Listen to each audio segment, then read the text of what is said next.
काय आलाय माऊली? नरोटवाडी शेटपळ किती अंतर आहे?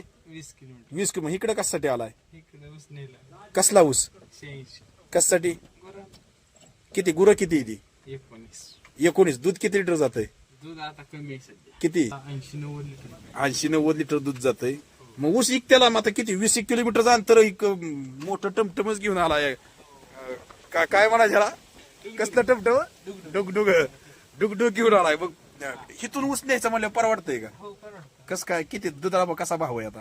30 रुपये सध्या. खरं खरं. 30 रुपये म्हणजे परवडते म्हणायचं दुधात. हा आता जरा इन्व्हेस्टिंग कमी आहे. इन्व्हेस्टिंग म्हणजे काय असतं? ते म्हणा ये नाही मला कमी सांगा. इन्व्हेस्टिंग म्हणजे काय नेमकं बोल? इन्व्हेस्टमेंट कमी आहे का? इन्व्हेस्टमेंट कमी आहे आता सध्या. मग इन्व्हेस्टमेंट म्हणजे काय नेमकं? येणं कमी आहे. अरे येणं कमी म्हणजे गुंतवणूक बुद्धी गुंतवणूक बरोबर इन्व्हेस्टमेंट लय म्हण र मावल्या. हा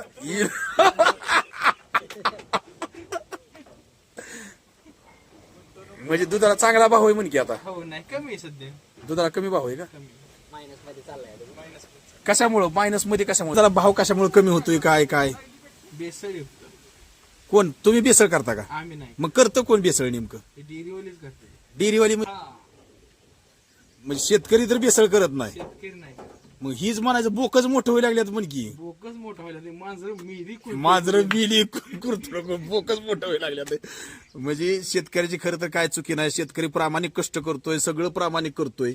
परंतु जे पुढलं जे काय दलाल म्हणते ती, एक चोर म्हणते ती, लबाड लांडगी जी आहे ती व्यापारी व्यापारी, ती खरं तर सगळा बट्ट्याबोळ करते. ती शेतकऱ्याचं हराम करतात. जिनं हराम करतात, आर्थिक नुकसान करतात.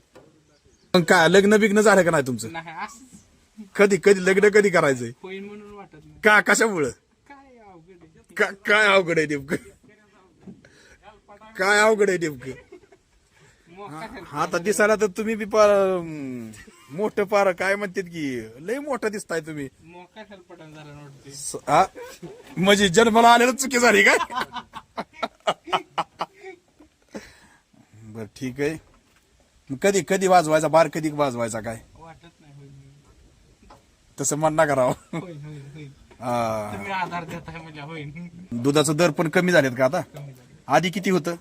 37-38 रुपये. 37-38 रुपये दुधाचा दर होता. तेव्हा पिंडीचं पोतं कितीला होतं खाद्याचं? पिंडीचं पोत होतं 1200-1300 रुपये. आता आता 1450 रुपये. म्हणजे दुधाचं दर कमी झालं आणि खाद्याचं दर भडाकलं. भडाकलं, वाढलं, पेटलं. पेटलंच म्हणायचं. म्हणजे दुधाचं दर कमी झालं आणि बाकीचं खाद्याचं दर आहे ते पेटलं.